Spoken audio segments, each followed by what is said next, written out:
Hey everybody, welcome to the SkyLounge. Here to review some Vegas Golden Knights action as we win 5-4 in overtime against the St. Louis Blues.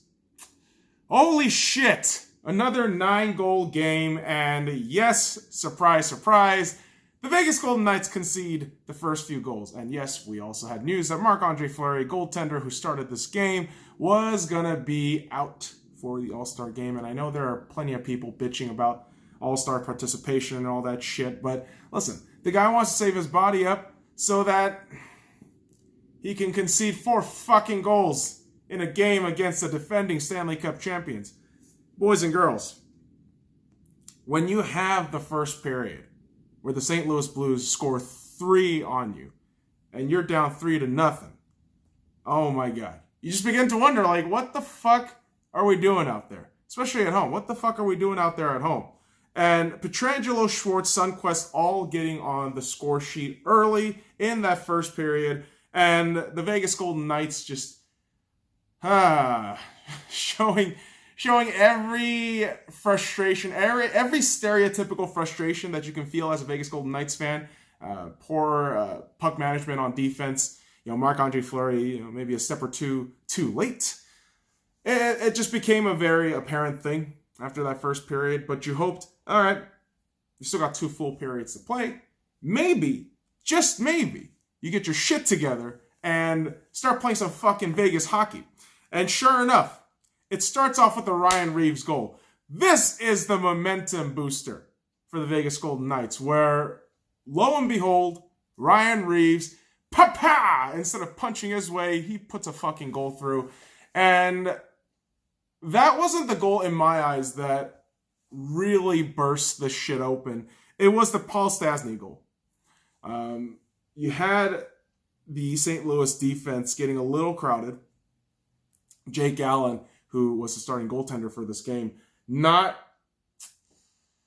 shall we say, an optimal position to keep the puck out. And it's not in wide margins of like 2-3 feet out there, but it's in margins of inches and slight movements that could give, offensive hockey players just the right fucking window. And Paul Stastny getting that second goal really felt as though Vegas could really grab an equalizer in the third period and win it in overtime. That's what I figured. And the Vegas Golden Knights not only do that, but they do better. Nicolas Roy, who has been recalled from the AHL Chicago Wolves to put a good spot and effort in the Vegas Golden Knights, gets his goal. Second goal of the season in the NHL for the Vegas Golden Knights in Nicolas Roy. And this, I believe, happens after Cody Glass gets injured. And shout out to my boy Cody Glass, who was doing fantastic up to this point.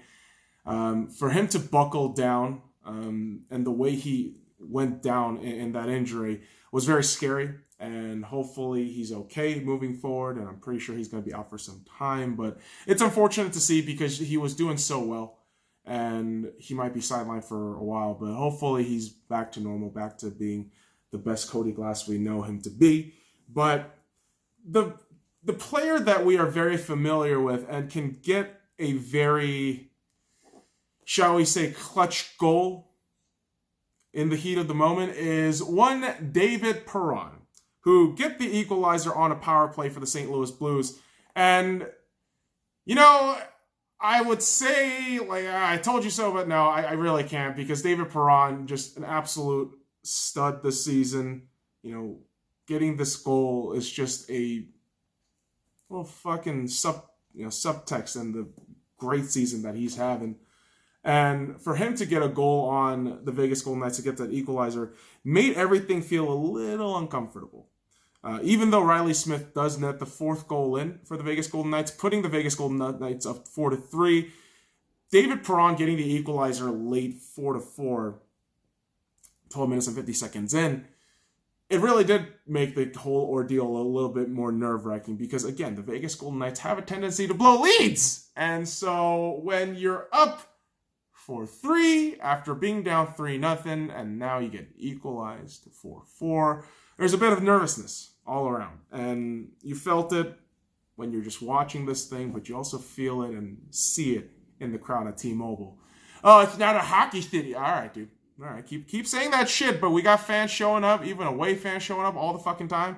And they got to witness, I mean, the real clutch guy that we got to talk about is Chandler Stevenson.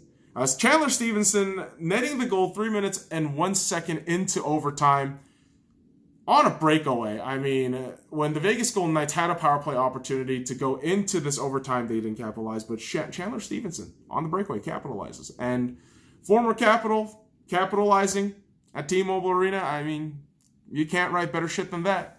And so the Vegas Golden Knights win it 5-4 in overtime against the St. Louis Blues. And again, oh boy, I think the Blues,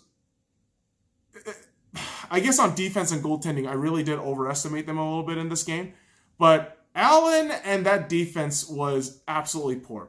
To give up 4 unanswered goals like that was unbelievable.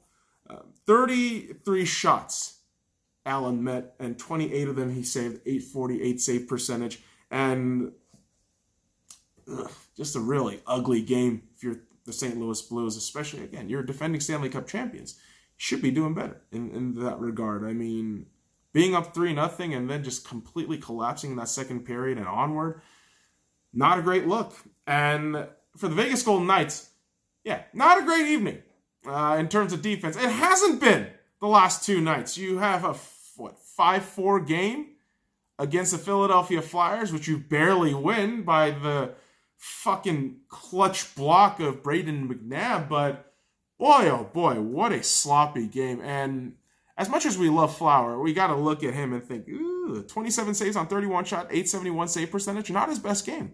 Absolutely not his best game. And listen, I get all the ire for him not going to the All-Star game, but if he wants to save his body, do so. But do so with the effort and knowledge that, hey man, we got to do better, right? In terms of getting out the crease to fucking save the puck or whatever have you. But simultaneously too, I mean, you got to also look at our defense and think, guys, we got to figure out this fucking puck clearance situation. Otherwise, you're fucked. But god damn it, man, the puck luck was in our building. The Vegas Golden Knights grab a win in overtime.